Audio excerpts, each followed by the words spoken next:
นที่25วันจันทร์เดือน7ปีละกาเขียนมาเขาหาต่อน้องเขียนด้วยหมึกดำสำนวนบ่หวานจับใจผิดพลาดโปรดจงอภัยเพราะอายเงินสั้นป.2จม.การนี้เขียนที่ห้องนอนบรรยายออกเป็นอักษรมาวอนขอหาต่อเจ้าเหมือนดินคอยฟ้าเหมือนหญ้าคอยฝนบางอ่อนเขียนจากห้องนอนเบอร์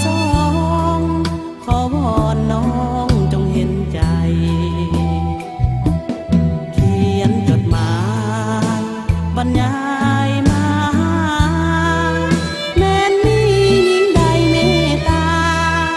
อายจะหาแหวนมามันไผมีไมตรีขอให้บอกมาแจ่มจันทร์ห่างกายพร้อมกับสีวันหมายมันรวมเนียงเคียงมอ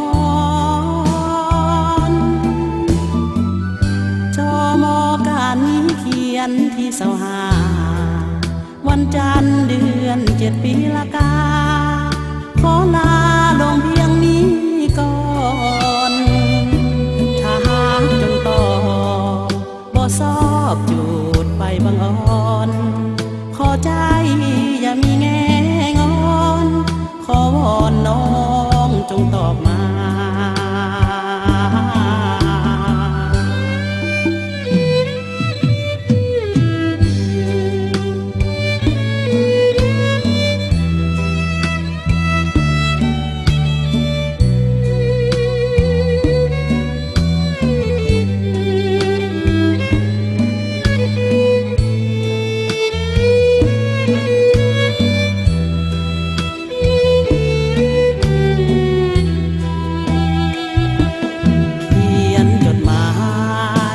บรรยา